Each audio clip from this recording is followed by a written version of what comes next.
explosions rocking the Ukrainian capital before dawn today. The Ukrainian president speaking before cameras, saying he was, quote, the #1 target of Putin's invasion. He says at least 137 people were killed during the first day of the Russian invasion. And President Biden set to meet virtually with his fellow NATO leaders today. Yesterday, the White House imposing a new wave of sanctions on Russia and some of its largest multinationals, but it stopped short of cutting Moscow off from the SWIFT payment system. Joining us right now from Krakow, Poland, CNBC's Steve Sedgwick with the latest. Steve.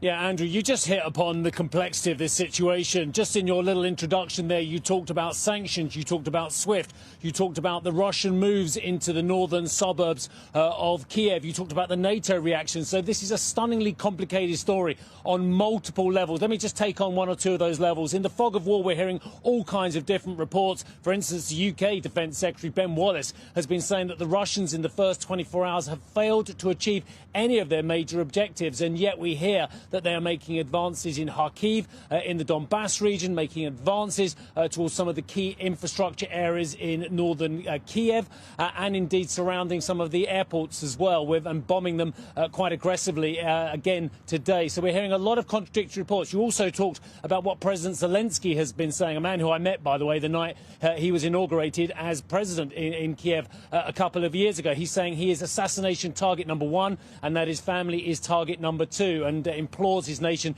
to carry on fighting, and of course imploring the international community to give more support. Now on the NATO level as well, the reason why I'm in Poland, because Poland could become the absolutely most pivotal country in the NATO alliance going forward as well. It's on the so-called eastern flank. It shares a 332-mile border with Ukraine as well, and has all of a sudden become a very important player in terms of NATO pouring more military into the region. Just from the US, for instance, air bases in North Carolina and indeed the United Kingdom have sent 15 F-15s to this area as well. Apache gunships have come into Poland as well, and we know that the 82nd Airborne is here, just under 5,000 troops as part of an over 9,000 troop presence already in Poland as well. Poland is one of the biggest spenders in NATO as well, certainly the biggest in Eastern Europe and second only in Eastern Europe to Russia as well. The other reason we're in Poland as well is because it shares this very long border with Ukraine, as I just mentioned, and actually if we are going to see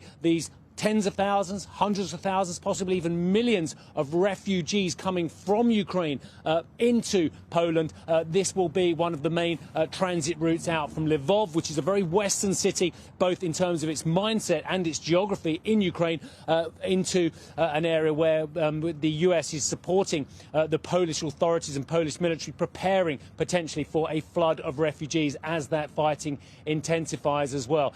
In terms of sanctions, of course, you mentioned SWIFT as well. That is seen as one of the ultimate options that President Biden and indeed the West can impose upon the Russians as well. They are loath to do that for a host of reasons. One of those reasons that is if the Western countries can't pay Russians for their gas and oil via the SWIFT system, then of course that might delay the transit of that oil and gas to the West, which could cripple countries like Germany, which has a huge amount of its energy, 30–40% of its gas, coming from the Russian state as well. So if you do push the extreme option on SWIFT, does that mean the Russians push the extreme option on energy, which could cripple large parts of the European economy? This is a stunningly complicated story on so many levels, Andrew.